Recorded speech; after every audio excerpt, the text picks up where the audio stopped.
Because we can stop now if you want. No, you could read a little bit more if you want. Most of us cherish the stories that were read to us as children. Tales of high adventure and true love, of mythical monsters and kings of the castle. That's the kind of story that director Rob Reiner and executive producer Norman Lear have brought to the screen, focusing on the funny side of fairy tales. How did you first come across The Princess Bride, and why did you fall in love with it? I read it when I was 26 years old, 14 years ago, the book by William Goldman. My dad gave me a copy of it. And it was one of those experiences where you read something and it was just if the writer was writing just for you. You have that personal connection with it. I just fell in love with it. It was, Bill Goldman, as you know, wrote Butch Cassidy and Sundance Kid and All the President's Men and Marathon Man. He's a great storyteller, and this has got a wonderful story to it, and it also has this satirical overlay. It's very, very funny. Beat it, or I'll call the Brute Squad. I'm on the Brute Squad. You are the Brute Squad. We need a miracle. It's very important. Look, I'm retired. Besides, why would you want someone the king's stinking son fired? I might kill whoever you want to make the miracle. He's already dead. He is, huh? I'll take a look. Bring him in.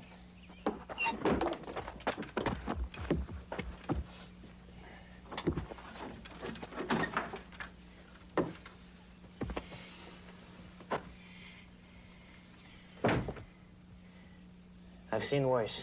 Well, this certainly is no ordinary movie. We have real-life giants, giant-sized rodents, magicians from the Middle Ages who sound like middle-aged comedians from the Borscht Belt or something. What did you want this movie to be? And a love story and two young leads that will themselves be around forever.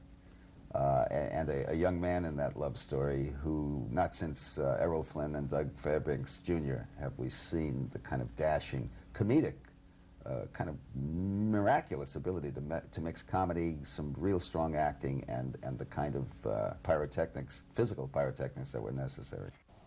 Who are you? No one of consequence. I must know. Get used to disappointment. Okay. No fairy tale, satire or not, is complete without a good sword fight.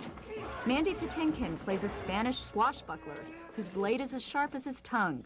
When we were shooting the fencing sequences, and we did it all, I'm very, very proud of the fact that Kerry and I and Chris Guest did not want any stuntman messing with our swords. We wanted to do it all, and we learned it from the ground up, and we worked our tails off, and we did it all.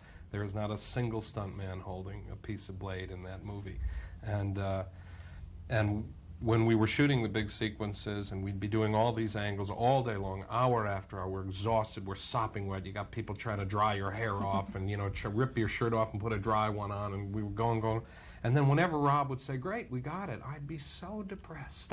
I'd just go, you mean we don't get to do that sequence again? It would just kill me that it would be over.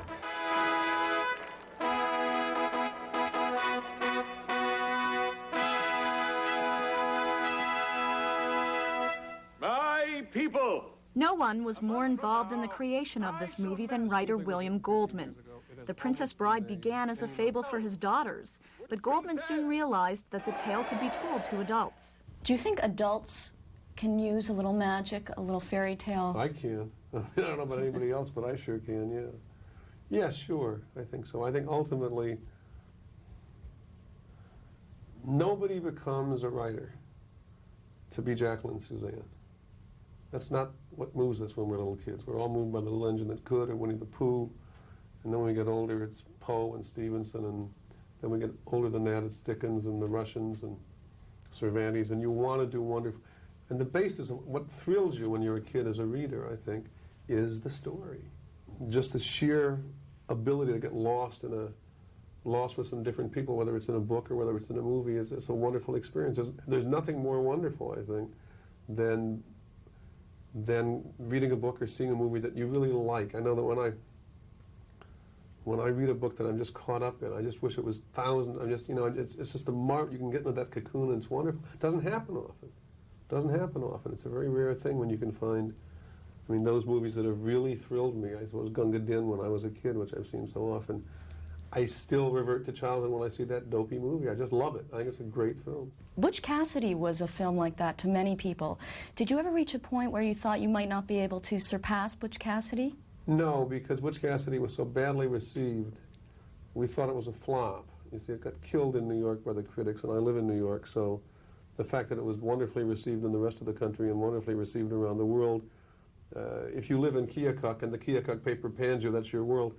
And so Butch was never, I never saw Butch for years and years. I saw it at a screening in New York where they had 1,500 quote opinion makers, and all anybody looked at was, nobody laughed and nobody was interested. They all thought, well, will it be successful? So it just lay there like this great panting whale. In fact, Butch Cassidy went on to become one of the most successful films ever made. Success is nothing new to other members of the Princess Bride crew. Rob Reiner's last directing effort, Stand By Me, was a big hit. But audiences know him best as Meathead, a regular on Norman Lear's All in the Family. Well, you have worked with Rob, of course, for a long, long time. Which Rob Reiner impresses you most, the actor or the director? Well, both. I think perhaps the director, because the best of Rob as an actor comes out medium. In the way he works with other actors and gets what he wants as a director.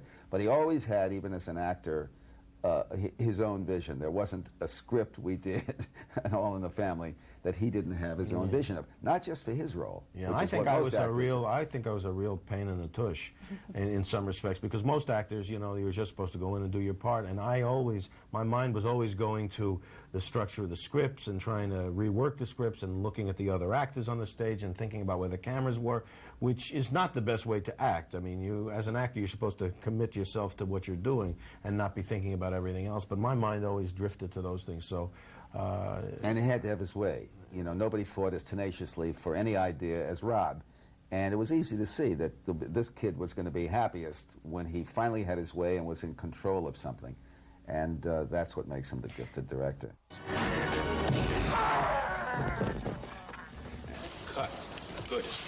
Whether it's behind or in front of the camera, Rob Reiner has the ability to make people laugh, a gift he says he inherited from his father, Carl. I think it has a great deal to do with my father. I mean, I was exposed to the funniest people in the world. One of them is sitting right here.